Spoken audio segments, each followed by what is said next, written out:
যুদ্ধ বন্ধে ৩ শর্ত দিল ইরান।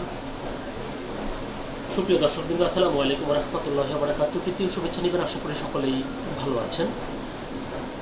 এই যুদ্ধ যখন শুরু হয় তখন ইরান বলেছিল যে যুদ্ধ কবে শেষ হবে তা নির্ধারণ করবে ইরান। তো যুদ্ধ শুরু হয়ে প্রায় 2 সপ্তাহে গড়ালেও এখনো পর্যন্ত কবে নাগাদ শেষ হবে তার কোনো লক্ষণ দেখা যাচ্ছে না।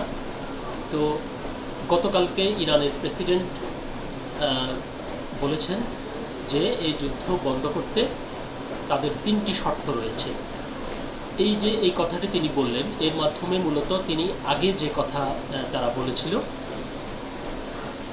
যুদ্ধের এই পর্যায়ে এসে তাদের সেই প্রভাব তারা এখনও বিস্তার করছে এবং ধরে রেখেছে।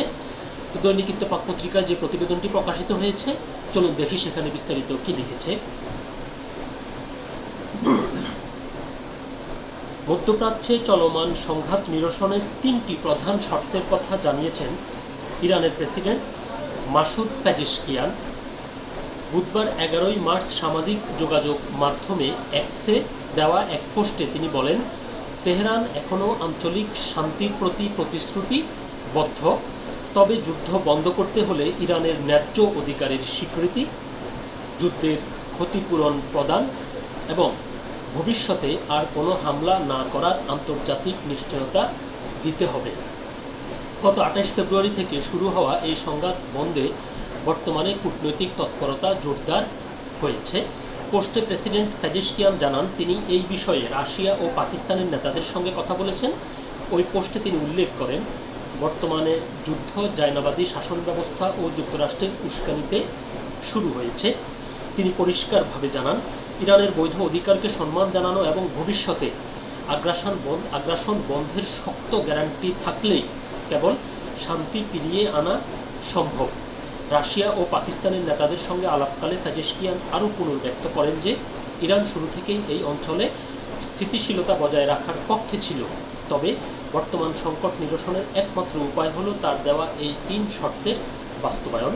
উল্লেখ্য, 28 ফেব্রুয়ারি যুক্তরাষ্ট্র ও ইসরায়েলের যৌথ হামলার পর থেকে ইরান ও প্রতিবেশী দেশগুলোর মধ্যে উত্তেজনা চরম আকার ধারণ করেছে। রাশিয়া বর্তমানে ইরানের নেতৃত্বের সঙ্গে ঘনিষ্ঠ যোগাযোগ বজায় রেখে শত্রুতা বন্ধের আহ্বান জানিয়ে আসছে। তো যেটি প্রথমেই বলছিলাম যে যুদ্ধের এই পর্যায়ে বলতে গেলে ইরান কিন্তু তার প্রভাব ধরে রেখেছে। এই যে মার্কিন যুক্তরাষ্ট্র এবং ইসরায়েল ইরানকে ধূলিসাৎ করতে না পারা, এটাই তাদের জন্য চরম ব্যর্থতা এবং অপমানের। কারণ গত কয়েকদিন থেকেই তারা খুব হম্বিতম্বি করছিল এবং বলছিল। আর ইরানের প্রেসিডেন্ট এই যে 3টি শর্ত দিলেন, এই শর্তের মধ্য দিয়ে মূলত তিনি একটি মেসেজ দিয়েছেন। সেটি হলো, আপনি কাউকে তখনই আপনি প্রেশার দিতে পারবেন কিংবা আপনি দর কষাকষি করতে পারবেন যখন আপনার অবস্থান ভালো হবে। তো এই যে 3টি শর্ত তিনি দিলেন, 3টি শর্ত হচ্ছে, প্রথম কথা হচ্ছে তাদের যে কোনো কর্মসূচির ন্যায্য অধিকার, দ্বিতীয়টি হচ্ছে এই যে তাদের উপর যে হামলা হয়েছে এবং এটার যে ক্ষয়ক্ষতি হয়েছে এটার ক্ষতিপূরণ, 3 নম্বর হচ্ছে ভবিষ্যতে আর যেন ইরানের উপর এরকম অন্যায় হামলা যাতে না হয় সেই ব্যাপারে শক্ত প্রতিশ্রুতি। এই 3টি শর্তই কিন্তু খুবই গুরুত্বপূর্ণ।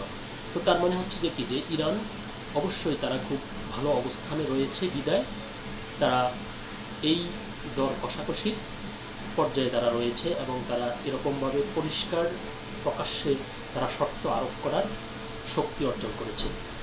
তো সকলে ভালো থাকবেন, সুস্থ থাকবেন। আল্লাহ হাফেজ।